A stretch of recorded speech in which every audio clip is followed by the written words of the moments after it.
Okay, so before we dive into the consultation portion of this course, there are a few things we need to go over first. I have separate videos for every topic that I cover in this particular video, and I highly recommend that you watch them. Be sure you learn them and get comfortable reciting them as they play an important role in your confidence. I guarantee you, if you don't know these items going into a client consultation, your potential client will see your lack of confidence by all the ums and the uhs coming out of your mouth. So in no particular order, we'll start with the contracts, sometimes called an offer to purchase, or several other names. As a real estate agent, it is extremely important to understand the ins and the outs of what you're asking your client to sign. Your clients will come across questions and you need to be able to answer them without hesitation. Now, truth be told, you won't always have all the answers, and when you don't, you only really get about one freebie until your client or your potential client starts losing faith in your ability as a professional. So when it comes to contracts, you should have a clear understanding of what the offer looks like, along with any complementing documents such as addendums and disclosures. You're going to run into some problems when you need to draft an offer and time is not on your side. I've literally been in situations where I show a home to a buyer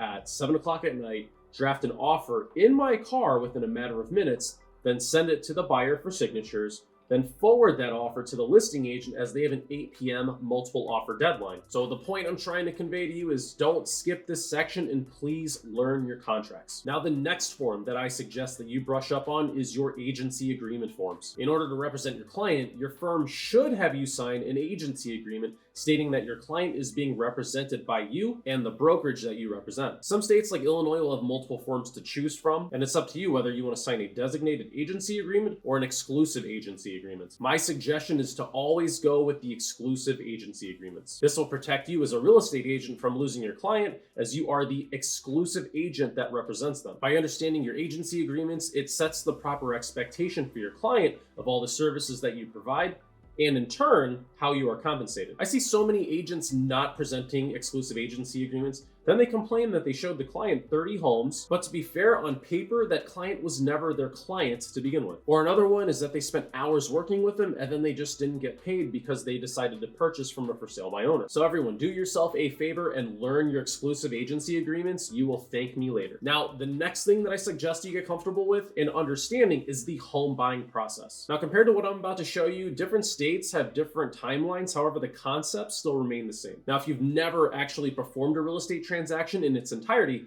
I'll admit it's a little bit difficult to have the confidence to relay the information to the buyer, but as long as you can understand the basics of the home buying process, your buyer will have all the confidence in you. And lastly, I recommend having your preferred vendor's contact information ready to go to provide to your buyer at an instant's notice. Every buyer that I work with, I always refer them to my preferred lender, my preferred home inspector, my preferred attorney when working in Illinois, and my preferred title company. And the reason I do this is because as the glue of every transaction, we are the buyer's go-to point of contact. If I've had a great experience with a specific lender or an inspector, I want them to be a part of the buyer's experience. When there's someone thrown into the mix that I've never worked before, I cannot guarantee or vouch for the outcome based off of that person's ability. And I let my client know that. So by all means, I encourage them to choose whoever they want to help them with one of the biggest purchases of their life. However, I do set that expectation of when my role phases out and another member of what I like to call their team steps in. If it's someone I have not worked with before and they are ruining a client's experience, I do tell that client that my abilities as a real estate agent are limited. The responsibilities of certain tasks do fall on certain vendors. And a side note, a little later in the course, I will share some tips on how to convince your clients to entertain your preferred vendors. So to wrap things up, these are the key items that I recommend you learn before moving along to the consultation portion of the course. Your brokerage or MLS should have copies of your local contracts and your documents. And if you aren't sure which ones you require, always consult your managing broker and your board so you are in compliance. But if you come across any questions that I can help with, please let me know.